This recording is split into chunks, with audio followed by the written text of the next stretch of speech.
Bonjour, mesdames, messieurs de la presse.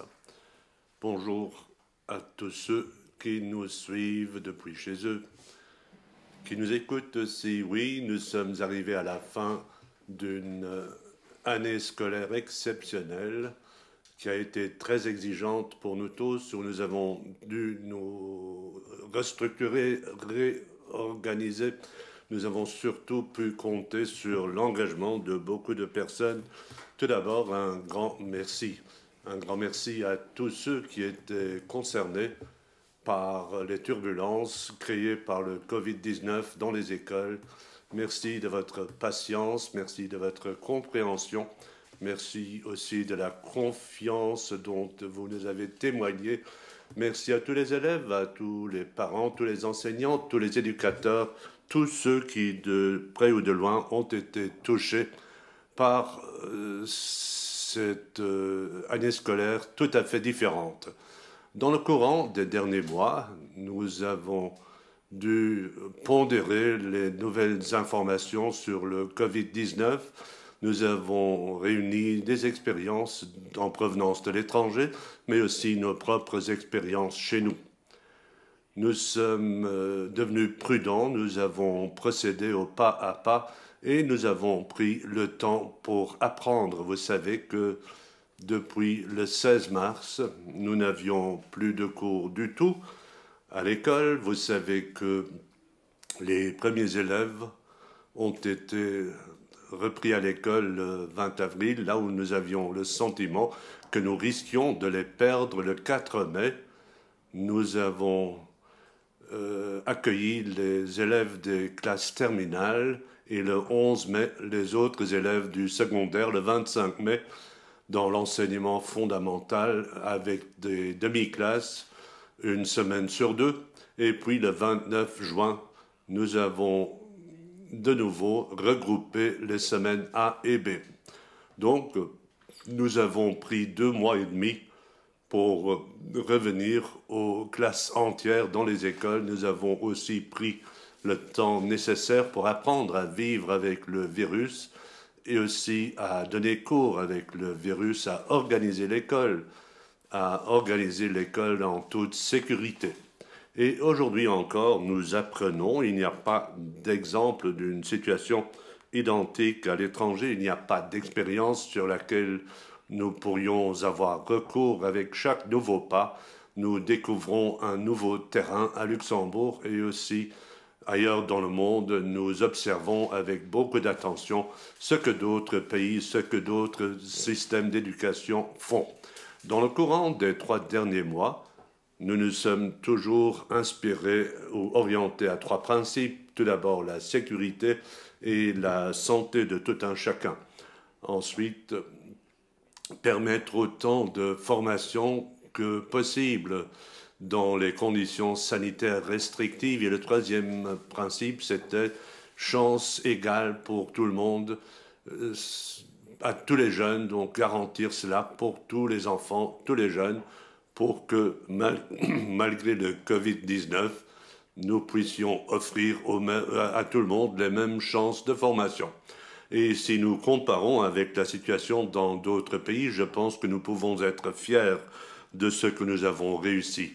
Dans d'autres pays, les élèves sont allés à l'école volontairement. Dans d'autres pays encore, seules les classes terminales sont revenues à l'école ou les classes de transition.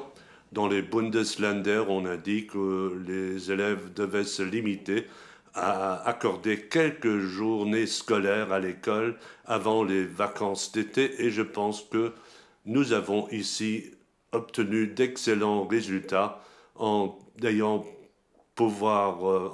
pu offrir les mêmes chances à tous les élèves.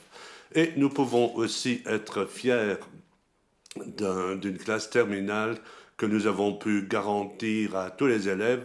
Au cours des derniers jours, les remises de diplômes se sont déroulées sous d'autres conditions et nous avons pu leur ouvrir la porte pour une nouvelle période de leur vie, mais nous constatons que les remises de diplômes ont pu être assurées.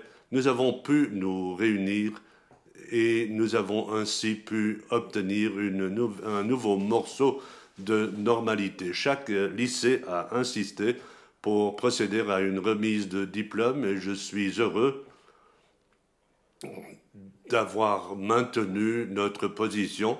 Nous avons eu une classe terminale avec examen, ce qui donne à tout le monde l'occasion d'améliorer sa moyenne. Et le diplôme de première de cette année, le bac de cette année, a autant de valeur que par le passé. Et le bac de cette année a la même valeur donc que dans toutes les années qui vont suivre. Les résultats seront publiés dans les prochains jours, mais je peux déjà vous dire qu'ils seront légèrement meilleurs que par le passé, mais il n'y a pas de différence nette à constater.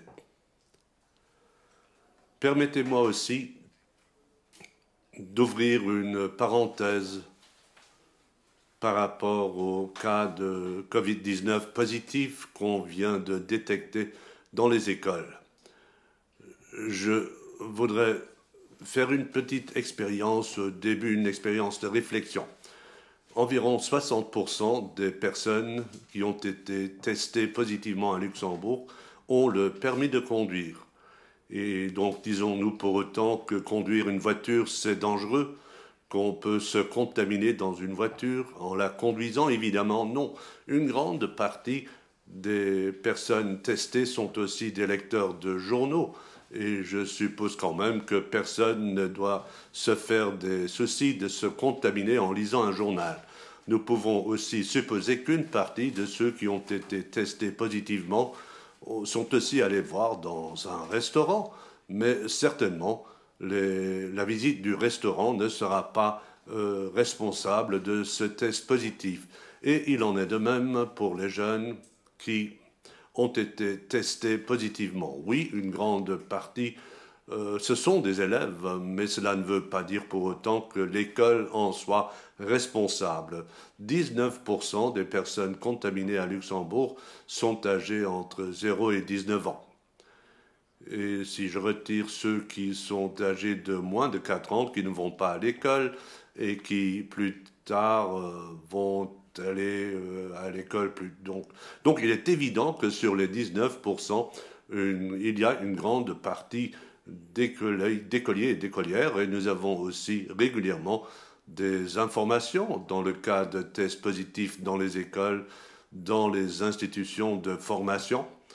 Mais ces informations ne sont pas complètes. Oui, nous posons la question tous les jours, mais le directeur et l'enseignant ne connaissent pas toujours toutes les informations pour chaque cas. Mais nous vous informons sur tout ce que nous savons et tout ce que nous avons découvert dans nos recherches, dans l'enseignement fondamental. Nous avons 30 élèves qui ont été testés positivement, tandis que 4 enseignants ou éducateurs ou du personnel des maisons relais ont été positifs. 20 sur 157 écoles étaient ainsi touchées. Les 30 élèves donc, sont répartis sur 20 écoles sur 157 et nous avons placé 15 classes en quarantaine, tandis que pour la quarantaine, il faut savoir que les choses peuvent changer rapidement. Et on peut ajouter une autre classe, mais on peut aussi lever les quarantaines. Dans l'enseignement fondamental, nous avons 30 élèves qui ont été testés positivement. 3 enseignants sont dans le même cas ici. 30 lycées sur 37 sont concernés, donc c'est l'enseignement secondaire. Et 12 classes ont été placées en quarantaine d'après nos informations. Mais cela veut dire aussi que 161 des 194 écoles sont sans cas de Covid positif et nous avons connaissance de 60 élèves positifs sur 90 000 élèves globalement. Et je pense que cela montre jusqu'où il faut aller, combien d'élèves il faut rencontrer avant de détecter un cas positif. Globalement, nous avons 27 classes qui sont concernées par une quarantaine sur 6400 et 2 classes dans l'enseignement fondamental et dans l'enseignement secondaire. Donc ça, c'est un phénomène d'un côté. Les quarantaines apportent des perturbations dans les écoles, dans l'organisation des écoles. Les perturbations sont aussi apportées dans la vie privée, mais par rapport à l'ensemble des élèves et des classes que nous avons dans nos écoles, c'est toujours tout à fait gérable. Donc, c'est tout à fait normal que si des jeunes, des enfants sont testés positivement, il y a évidemment donc aussi des élèves. Donc la question, ce n'est pas de savoir si un élève est positif.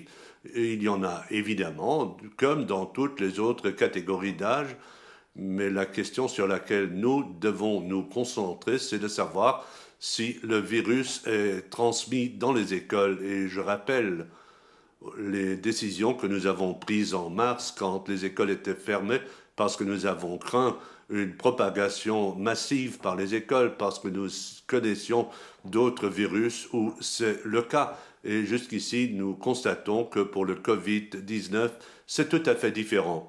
Donc, si nous voulons mener une discussion sérieuse sur les cas positifs dans les écoles, alors nous devons poser la question si la propagation du virus s'est faite dans les écoles. Jusqu'ici, nous n'avons aucun cas dans l'école fondamentale ou dans un lycée où on pourrait documenter une contamination à l'école.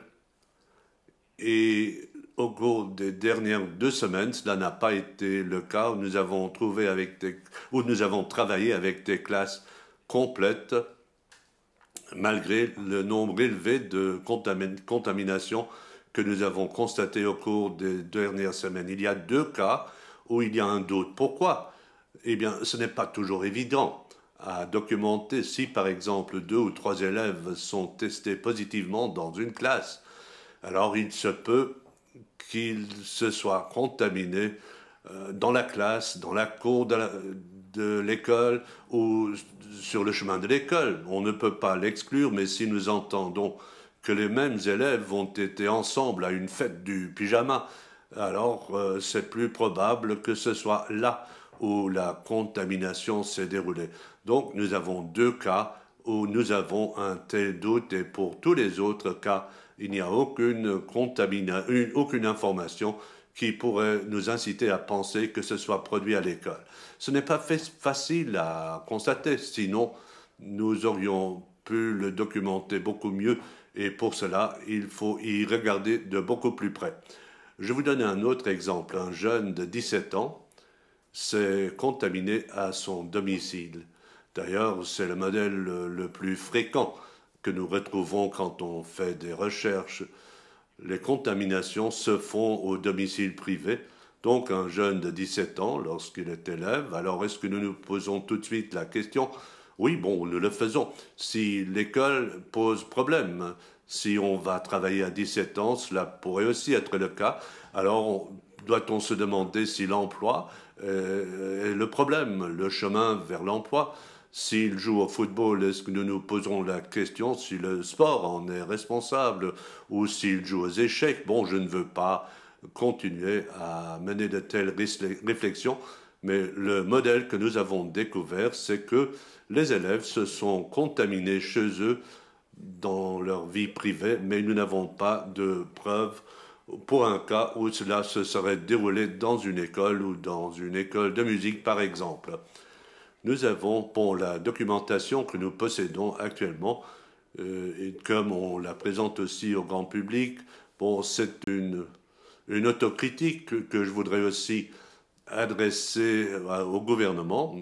Actuellement, nous avons une approche orientée sur les statistiques où nous essayons, avec des catégories statistiques, de diviser les différentes catégories. Et il y a une catégorie élèves, mais pour en décoller qu'on pourrait tirer des conclusions. Mais pour vraiment pouvoir tirer des conclusions et apprendre à vivre avec le virus, pour pouvoir intervenir de manière correcte et garantir la sécurité à l'école, au travail et pour les loisirs, pour cela, il nous faut une approche plus analytique où nous analysons la question dans quelle activité est-ce qu'on peut se contaminer, dans quel comportement est-ce qu'on peut se contaminer et qui peut contaminer quelle autre personne. Donc ne pas voir où on travaille, où on va à l'école, donc il faut vraiment voir comment et où une contamination a pu se produire. Au cours des dernières semaines, nous avons pu réunir beaucoup de cas et le moment est venu pour en faire une analyse détaillée aussi en vue de la prochaine rentrée scolaire en septembre. Et la task force scientifique qui s'occupe du Covid-19 a été chargée de s'occuper de cette tâche et de jeter un regard indépendant sur cette question. Parce que, bon, tout le monde ne croit ce que je raconte. Si je vous dis que nous n'avons pas de connaissance d'une contamination dans les écoles, bon, c'est comme si un propriétaire de restaurant disait que le restaurant est sûr, un autre patron dirait venez travailler chez moi tout est sûr. Moi, je voudrais que ce regard de l'extérieur soit garanti pour documenter cette question noir sur blanc. Je pense que pour cela, nous devons cela aux élèves et aux parents et nous avons besoin de bonnes décisions pour savoir comment nous pourrons planifier la prochaine rentrée. Donc nous avons besoin de plus d'informations et aussi d'un pourcentage des cas positifs qui ont été testés à la suite des quarantaines pour détecter si c'est dans l'environnement direct, à l'école ou dans la vie privée d'une jeune personne où une contamination s'est déroulée. Et nous devons, par ce biais, détecter les voies de propagation du Covid-19. Si nous possédons ces informations, nous pouvons intervenir de manière ciblée, sinon je crains que nous allons tirer les mauvais enseignements. Et samedi, une personne a dit à la radio qu'il y a des enfants qui se contaminent plus s'ils ne vont pas à l'école, parce qu'à ce moment-là, ils exercent des activités où le risque est plus important, plus en tout cas qu'à l'école, où nous garantissons toujours des standards de sécurité et d'hygiène très élevés.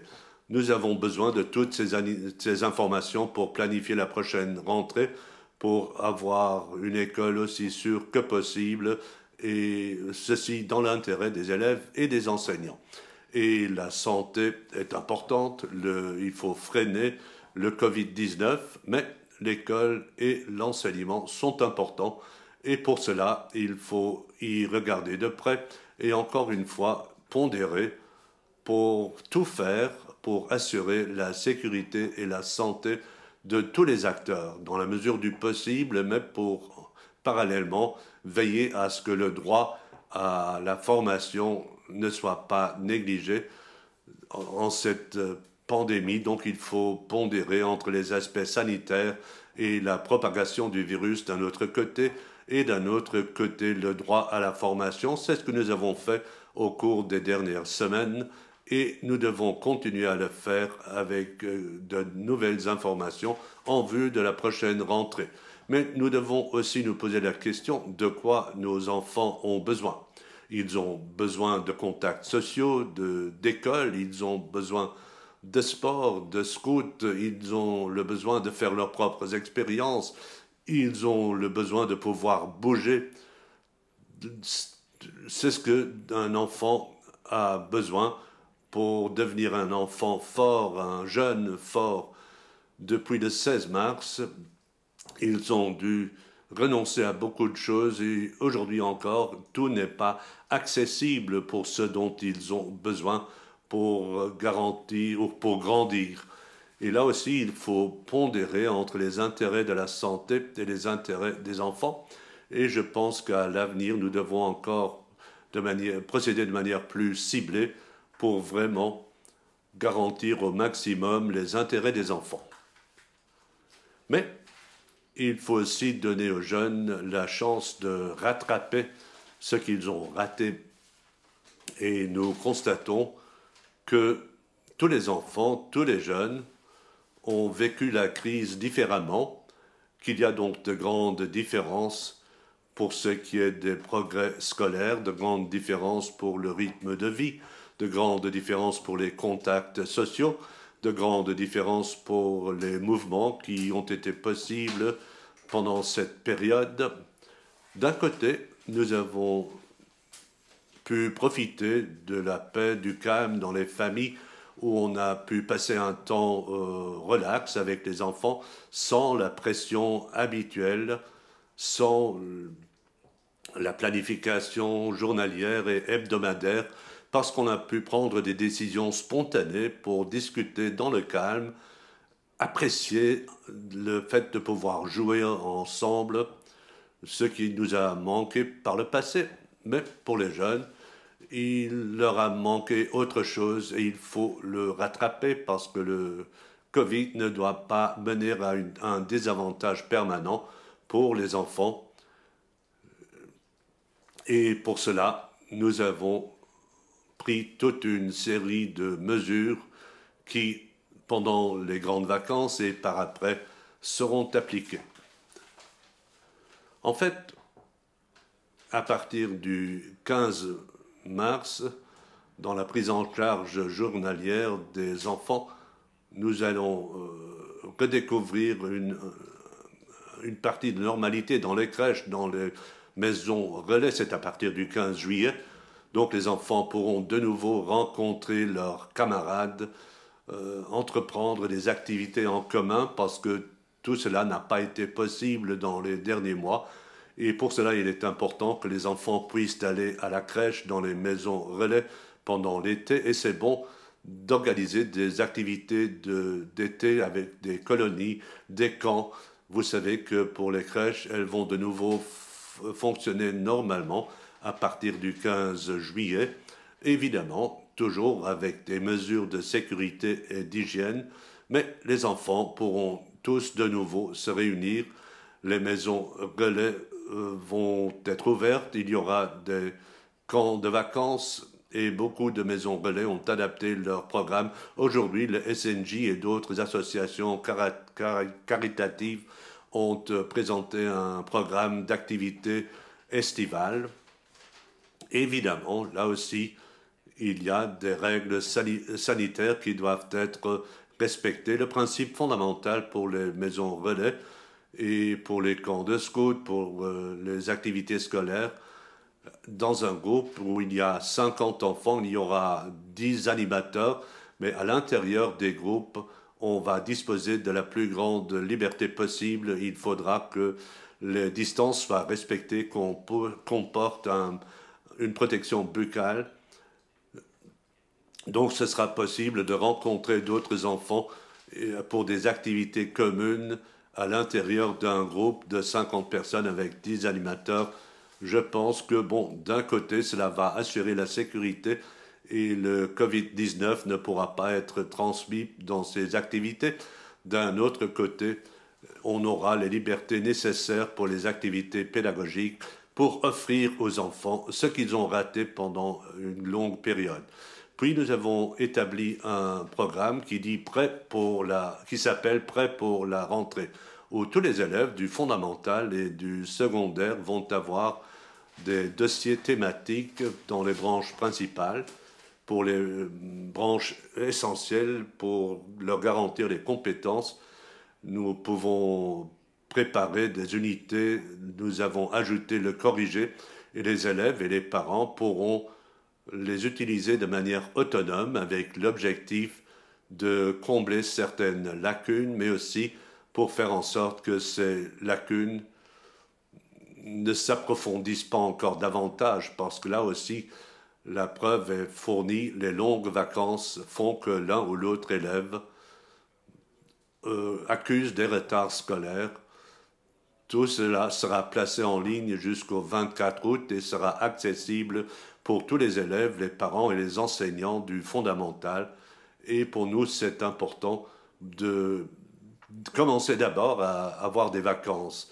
Après la situation de stress où on n'avait pas cours tous les jours, mais où les enfants étaient quand même tendus, où on ne savait pas comment cela allait continuer, c'est important de retrouver une petite forme de normalité et pour cela, nous placerons cela en ligne seulement 3 semaines avant la rentrée. Puis nous créons aussi une offre pour l'école fondamentale et les lycées pour les élèves qui ont besoin de soutien, qui ne peuvent pas travailler chez eux de manière autonome ou avec leurs parents, mais qui ont besoin d'une certaine aide. Et pour cela, nous créons un cours d'appui dans les écoles à partir du 29 août jusqu'au 11 septembre. Là aussi, ce sera pour l'école fondamentale et pour les lycées où des enseignants ou des étudiants vont garantir cela. Et tout cela sera évidemment gratuit pour les écoles publiques. Et dans le fondamental, nous allons nous concentrer évidemment sur les contenus essentiels que nous allons offrir dans les unités d'apprentissage. Évidemment, les branches et les mathématiques seront prioritaires. L'enseignant va, dans les prochains jours de cette année scolaire, proposer des élèves. Et je pense que c'est l'enseignant qui peut le mieux juger quels sont les élèves qui devraient profiter d'une telle offre et que nous voulons faire parvenir prioritairement à ceux qui en ont besoin. C'est un cours d'appui qui ne va pas représenter des journées entières, ce sera 2 heures par jour. C'était important pour les dernières semaines des vacances que les élèves aient quand même encore des vacances pour suivre d'autres activités. L'offre est organisée de manière à avoir au moins 75% des élèves qui pourront en profiter parce qu'en règle générale, ce sera pour une seule branche pour les élèves pour que les élèves n'aient pas le sentiment que l'école commence plus tôt. Non, ils devront pouvoir en profiter librement. Et nous avons demandé aux enseignants d'assurer des heures supplémentaires. Là, nous avons eu des retours, mais beaucoup d'étudiants se sont aussi manifestés pour venir en aide. Et je voudrais le préciser, aucun enseignant, aucun chargé de cours ne sera obligé de le faire. On en reste aux grandes vacances pour tout le monde. Mais je suis content que nous ayons eu de grands retours au cours des derniers jours et je suis certain que tous les élèves qui veulent en profiter, pour tous ces élèves, nous pourrons assurer cette offre. Dans le secondaire, nous allons aussi nous concentrer sur les langues et les mathématiques, les 3 langues, parce qu'il y aura là l'anglais en langue supplémentaire. Et là, tous les élèves pourront aussi opter pour des activités scolaires chez eux à leur propre domicile. Là aussi, nous avons lancé un appel aux enseignants et aux étudiants. Et là aussi, nous pouvons dire déjà aujourd'hui que dans toutes les régions du pays, nous allons présenter cette offre. Et tous les ans, nous avons déjà offert des cours d'appui pour les élèves et les étudiants qui ont des examens à présenter. Donc tout cela sera encore développé en de plus nombreux endroits pour vraiment pouvoir accueillir les élèves qui ont le sentiment que pendant les semaines du Covid, ils ont accusé des retards et qui veulent travailler avant la prochaine rentrée. Mais aussi après la prochaine rentrée, il faudra faire une analyse pour voir ce que les différents élèves ont accusé comme retard. Nous devons nous en occuper. Il faut combler les retards et il faut vraiment passer en revue et terminer l'année scolaire correctement dans toutes les matières. Et il faut prendre le temps nécessaire à l'intérieur de la période scolaire et aussi à l'extérieur de cette période.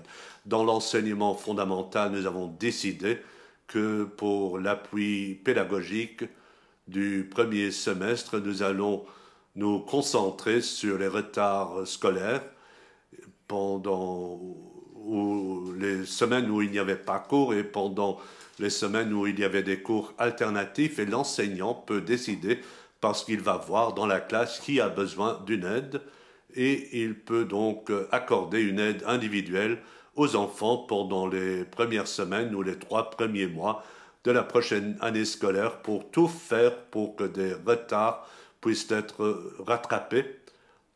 Ceci pendant la période scolaire régulière et là, et ce sera aussi très important, là où nous aurons une offre facultative où les élèves et les parents peuvent s'inscrire s'ils le veulent.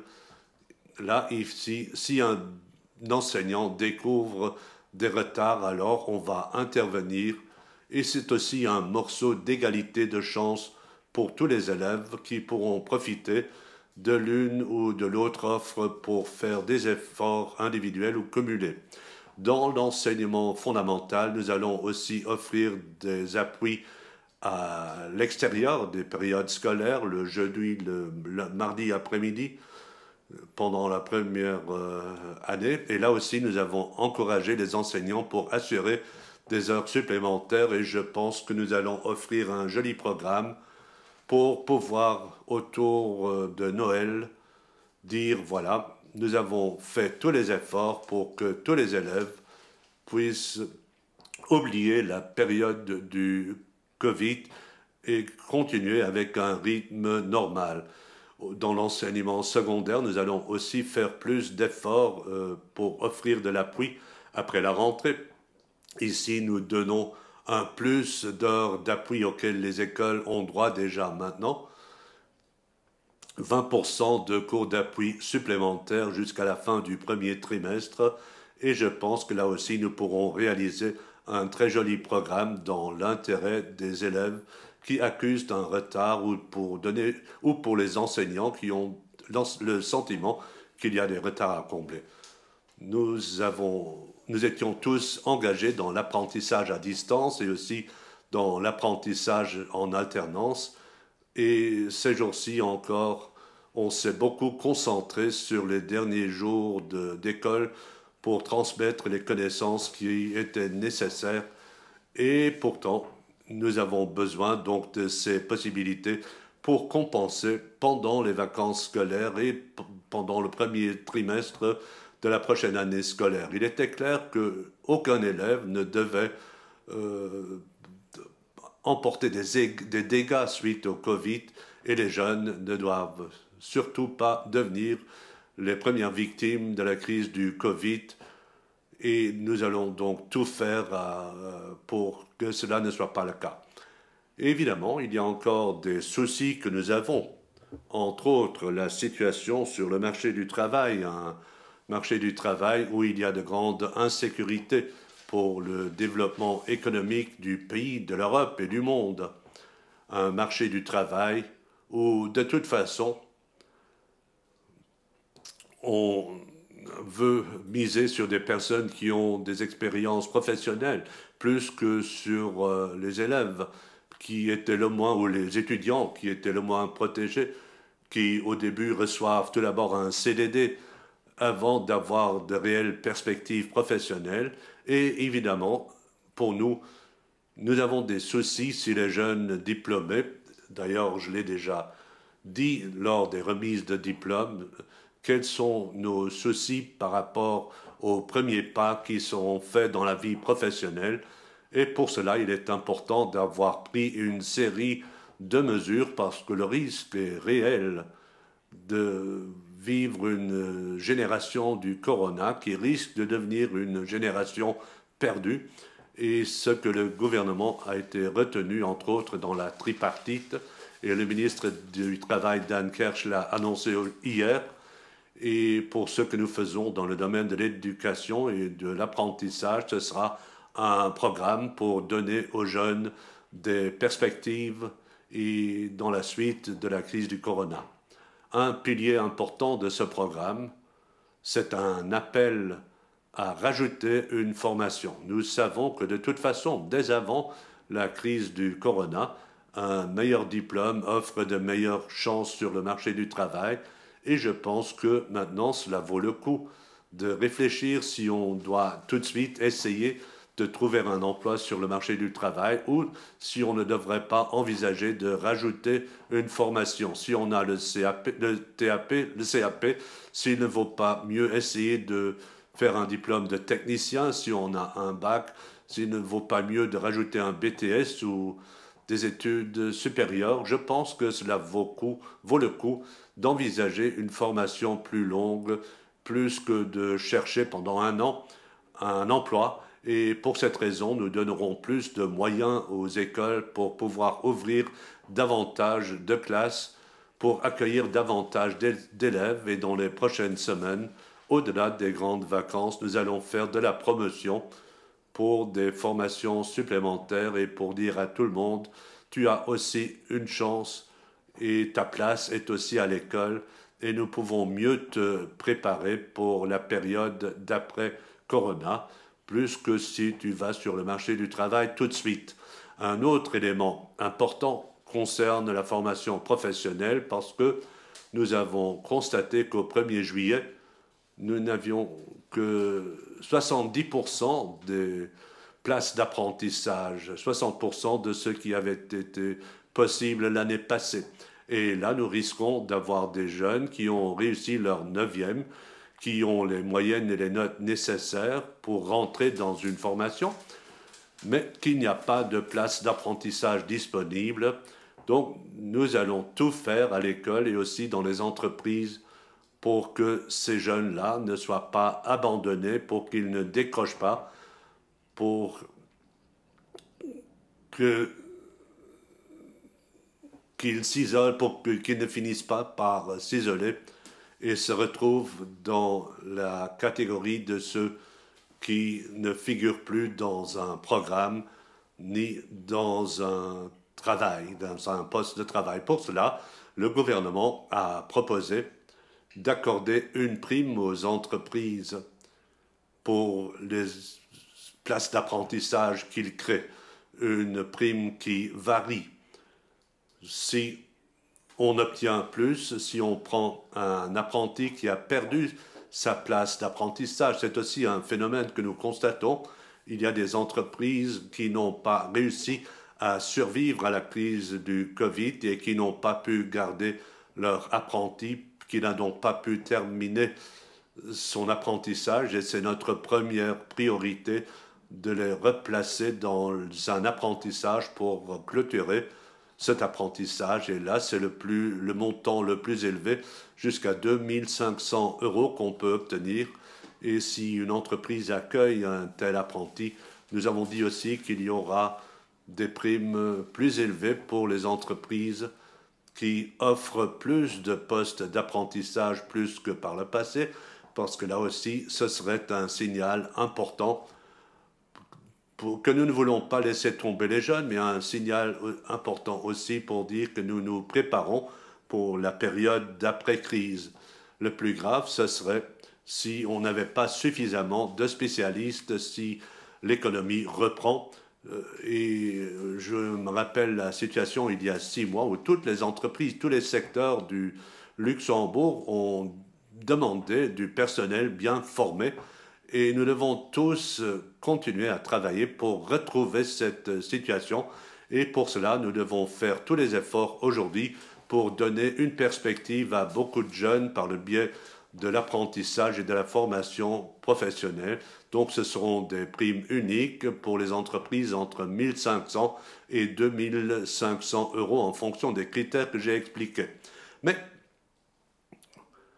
si nous ne pouvons pas replacer tous les jeunes dans un apprentissage dans les entreprises, c'est notre priorité et cela doit rester notre priorité dans cette situation précaire. Alors, dans les lycées, dans les centres de formation continue, nous allons aussi ouvrir des classes pour continuer à donner une perspective aux élèves dans des classes, dans des apprentissages à plein temps à l'école pour offrir le volet scolaire, mais aussi le volet professionnel dans les ateliers des écoles.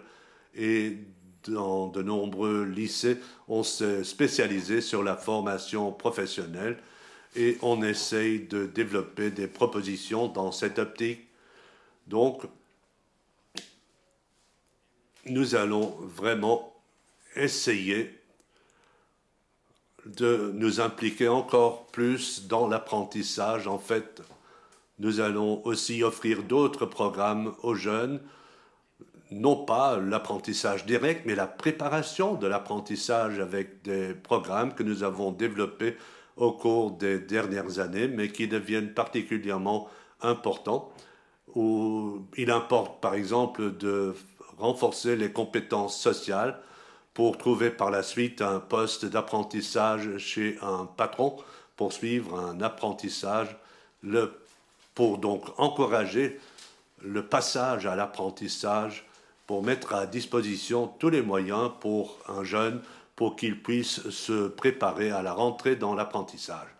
Bon, lors de la tripartite, ces propositions ont été soumises aux partenaires sociaux qui les ont approuvées et qui, dans la concertation avec les chambres professionnelles, vont les mettre en réalité. Mais je suis content aussi que la tripartite ait regardé un peu plus loin.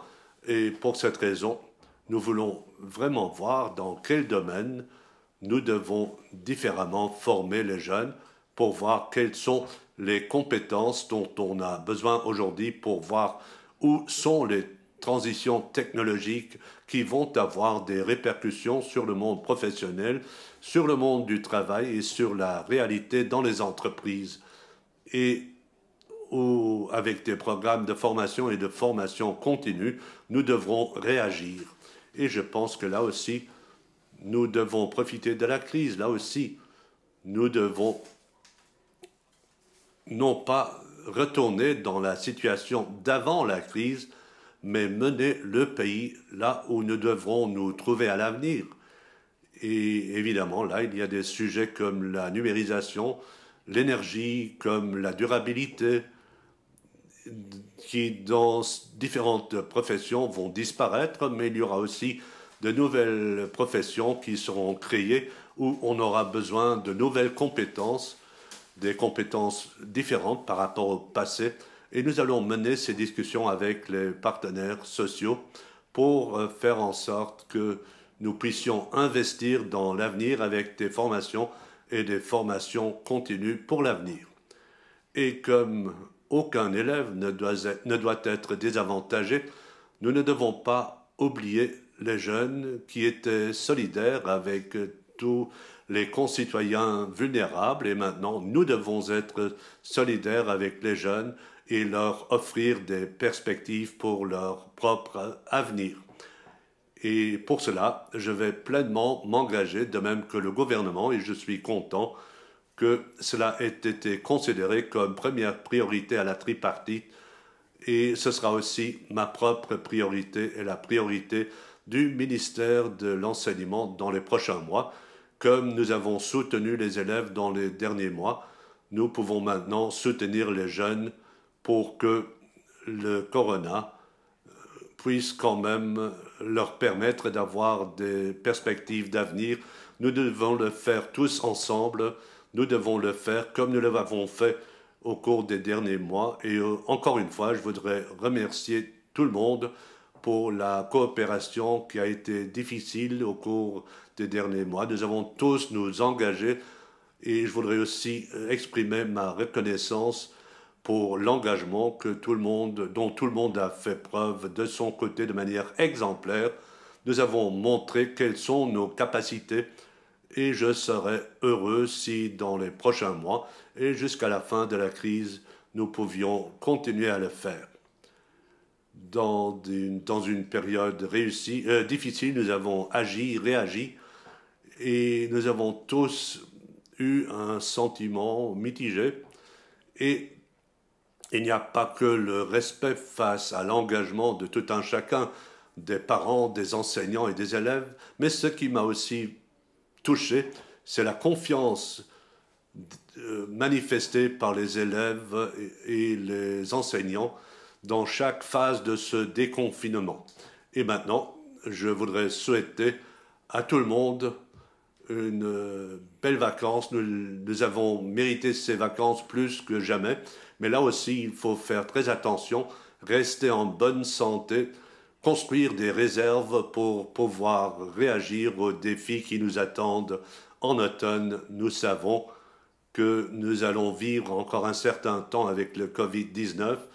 Nous savons que nous sommes sur le bon chemin et nous savons que nous devons faire très attention. Ensemble, nous avons fait un long chemin, mais nous ne sommes pas encore arrivés au bout.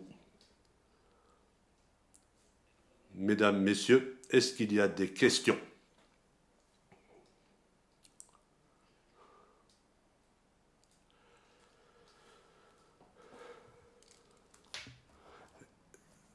Pour le Tageblatt, le directeur de la santé a dit que les récepteurs des jeunes pour le virus du corona sont complètement formés à partir de 14 ans, donc les jeunes peuvent se contaminer comme des adultes. Et c'est aussi l'âge qu'ont la plupart des élèves dans le secondaire. Pourquoi est-ce que les mesures de sécurité sont telles qu'on ne fait pas de différence entre les enfants du primaire et du secondaire? Je pense au lycée, où il n'y a pas d'obligation de porter un masque dans la salle de classe. Bon, cette question m'a souvent été posée et je pense qu'il faut avoir un regard très large sur ce sujet. Bon, la question, comment je peux attraper le virus et dans quelle mesure est-ce que mon corps est réceptif pour ce virus? Comment est-ce que mon corps peut s'y transmettre ce virus? C'est une question qui nous intéresse, mais nous savons que ce n'est pas la même chose dans toutes les situations. D'un côté, c'est une question de biologie, d'un autre point de vue, c'est une question de comportement social. Il y a quelques mois, nous ne savions pas que si nous parlons d'un facteur de reproduction de 1, cela ne veut pas dire qu'une personne contaminée le transmet à une personne. C'est une moyenne, mais nous avons des situations où une personne contaminée ne transmet le virus à aucune autre personne, une autre personne le transmet à 4 ou 5, voire 8 personnes. Donc c'est en partie une question de biologie. À partir de quel moment est-ce que cela peut se produire et quelle est la fréquence de ces possibilités? Mais souvent, c'est aussi une question de comportement. Donc on place le focus dans la discussion à Luxembourg et aussi dans d'autres pays sur le comportement. Et pour cela, nous disons, nous avons d'un côté le corps d'un jeune homme qui a certaines dispositions, mais nous mettons beaucoup de valeur sur le comportement. Oui, nous avons l'envergure des classes, oui, nous avons les distances de 2 mètres qu'on ne peut pas toujours respecter dans les classes, c'est vrai, mais oui, l'école est toujours bien organisée. L'école a toujours ses règles. Sur le chemin de la cour jusque dans les classes, les élèves ne doivent pas se croiser. On doit toujours se laver les mains avant la classe. Dans l'enceinte de l'école, je suis assis sur ma chaise et jusqu'à ce que je sois assis, je dois porter un masque. Et nous savons que beaucoup d'élèves gardent le masque et que beaucoup d'écoles ont décidé d'opter pour cette mesure. Et je pense qu'il faut voir ces deux aspects. Mais j'avoue que c'est quelque chose que nous devons suivre et je pense que nous avons maintenant la chance, grâce aux expériences que nous avons faites et grâce aux actions que nous avons constatées, que nous pouvons faire une analyse. Et là, je voudrais rappeler ce que j'ai dit plus tôt. Nous n'avons pas une seule contamination où il est clair qu'elle se soit produite à l'école, ni à l'école fondamentale, ni dans les lycées, ni au niveau des élèves de 16 à 18 ans. Donc il y a 2 cas avec un point d'interrogation, je l'avoue, mais nous n'avons pas toutes les informations et pour cela je pense que la task force va nous faire une analyse et nous la présenter pendant l'été. Elle sera publiée. Elle ne va pas disparaître dans le tiroir du ministère de l'Enseignement, mais je veux que ce soit public. Et je rappelle encore une fois ce que j'ai déjà dit, s'il s'avère que nous avons des contaminations dans les écoles, pour quelle classe d'âge que ce soit, nous allons devoir réagir.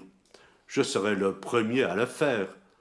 Et si nous avons plus que le sentiment, et c'est le cas pour moi actuellement, que nous pouvons fonctionner de manière sûre dans les écoles et que les cas positifs détectés chez les jeunes n'ont pas été causés dans les écoles. C'est mon information pour l'instant Et alors, je pense que nous ne pouvons pas renoncer à la formation, nous ne pouvons pas revenir aux demi-classes, nous ne pouvons pas dire aux élèves, tu vas venir à l'école toutes les 2 semaines, parce que vous avez entendu quelles sont les nécessités pour les retards qui ont été créés et qui deviendraient encore plus grands. Bon, sécurité, oui, c'est clair, mais l'intérêt des élèves, c'est le droit à la formation. J'ai encore une autre question. Les 2 dernières semaines scolaires sont considérées comme tests pour la rentrée en septembre, vous l'avez dit. Est-ce que vous pouvez déjà tirer une conclusion pour dire quelles seront les mesures de sécurité qui seront maintenues pour le mois de septembre? Eh bien, je pense que c'est trop tôt pour répondre. Nous sommes en train de faire une analyse, mais je l'ai dit, je veux aussi avoir une analyse scientifique de ces données et aussi des recommandations de base. On a aussi parlé des modélisations qui seront refaites avec les expériences des 2 dernières semaines. Et si nous voulons prendre au sérieux les expériences des 2 semaines, il faudra au moins attendre le 25 juillet. S'il devait y avoir une contamination jusqu'au 15, on devra pouvoir la détecter pour l'inclure dans l'analyse. Donc ceci, nous disposerons de toutes les informations à la mi-août, mais nous sommes déjà en train, avec l'inspection de la santé, nous sommes en train de voir quelles seront les mesures qui pourront être appliquées lors de la rentrée. Vous connaissez ma préférence pour moi. C'est important que les élèves puissent profiter dans la mesure du possible des cours.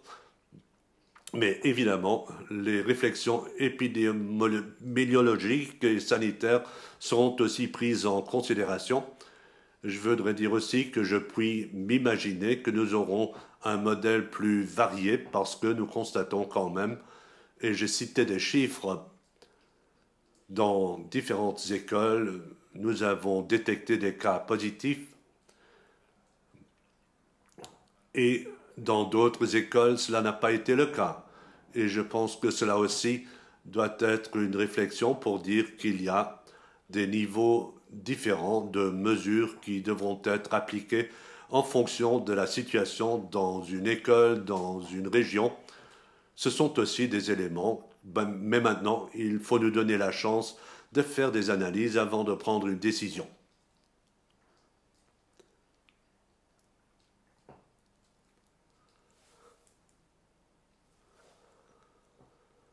Bonjour, Raphaël Dickes pour RTL. Tout d'abord, pour ce qui est des écoles et des lycées, on a entendu qu'il y a des quarantaines. Dans le Tageblatt, il y avait un article. Bon, il y a des différences au niveau de la communication. Est-ce qu'au niveau du ministère de l'Éducation, il y a des consignes pour dire comment les écoles doivent communiquer? Non, pas vraiment. Parce que déclarer des quarantaines, de même que informer sur des cas positifs et dire quelles en sont les suites, ce n'est pas notre compétence, c'est la compétence de la direction de la santé et de l'inspection sanitaire. Et donc, nous sommes intéressés à toutes les informations que nous avons. Nous voulons savoir ce qui se passe dans nos écoles. Dans le cas des quarantaines, cela a des répercussions directes sur l'organisation de l'école et donc nous voulons être informés.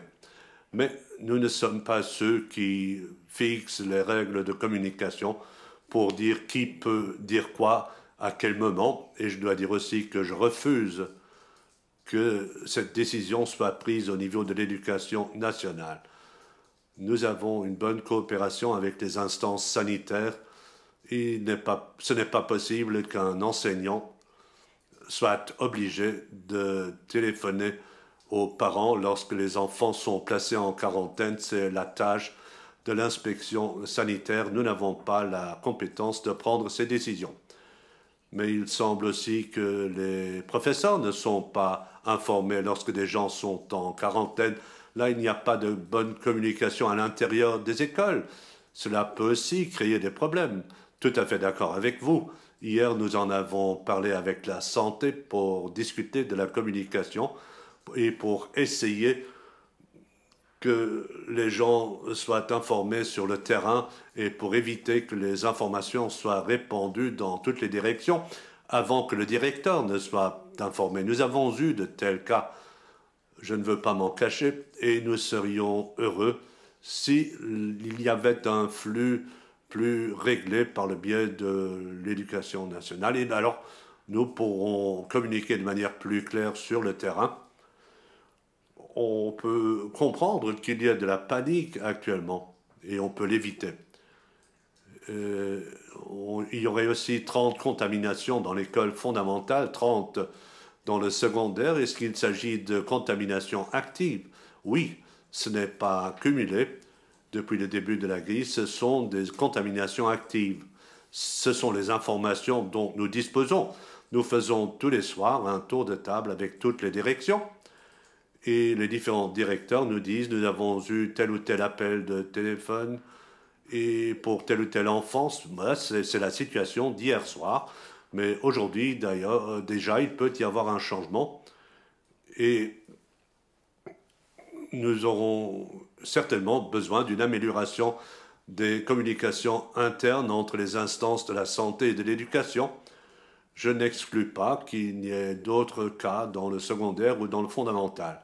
Qu'en est-il des situations dans les crèches? Là, nous avons eu un cas, pour autant que je sache, et c'était une petite crèche où les enfants n'ont pas pu être séparés. Là, toute la crèche a été mise en quarantaine. C'était un professionnel, un responsable dans la salle, un responsable professionnel qui était concerné, et pas un enfant.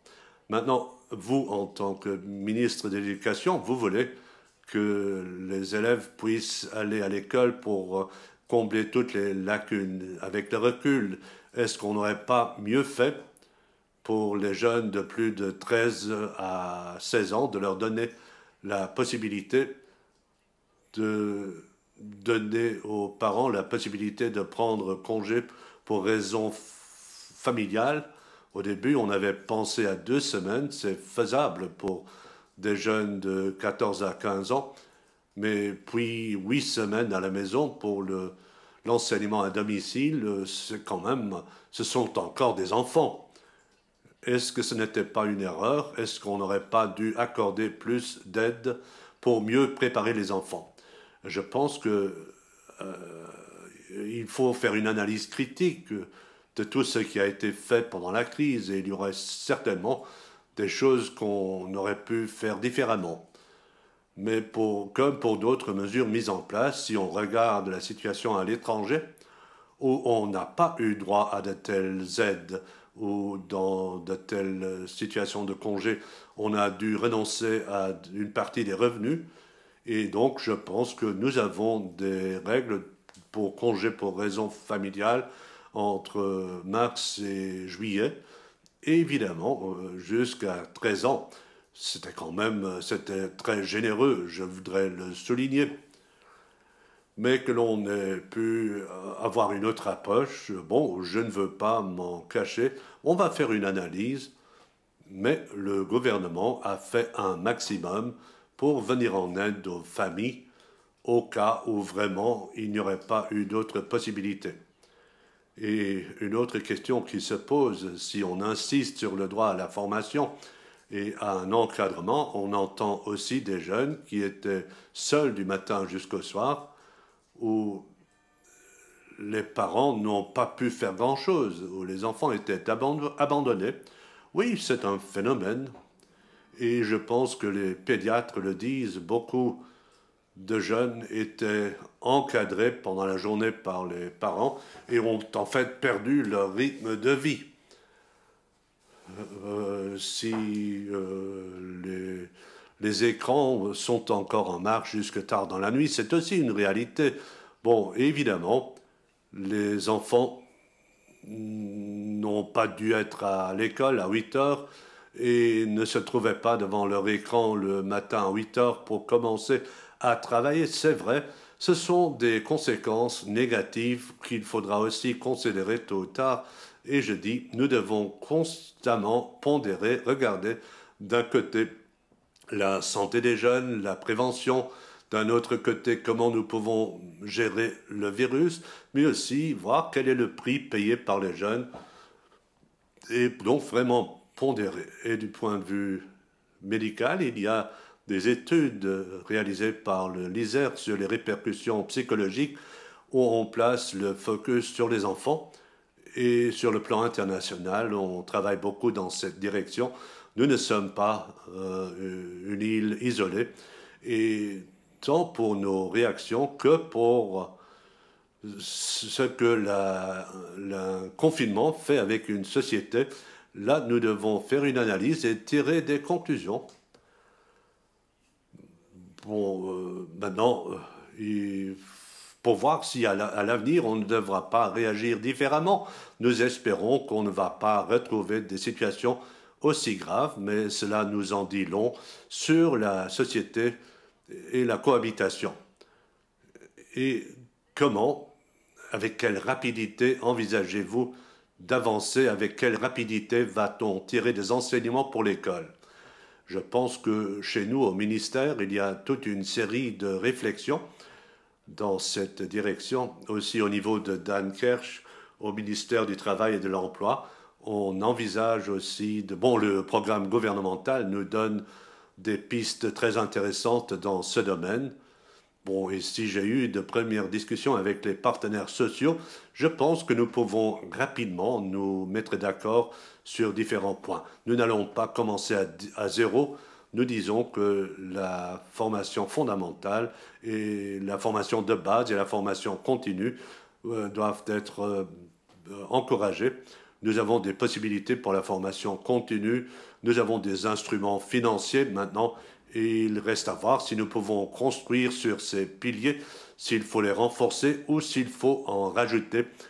Et si nous menons rapidement cette discussion, je pense que tout le monde n'aura pas de grandes vacances au cours des prochains mois. Cela va nous occuper et nous devrons prendre un bon départ si nous voulons profiter de la crise et de l'après-crise pour être mieux placés aussi sur le marché du travail pour pouvoir mettre aux entreprises à disposition un personnel spécialisé pour préparer la relance.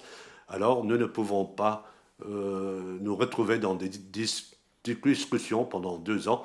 Encore quelques précisions pour le fondamental. Comment est-ce que cela va se présenter? Qu'est-ce qu'on a prévu pour le fondamental? Classe par classe ou...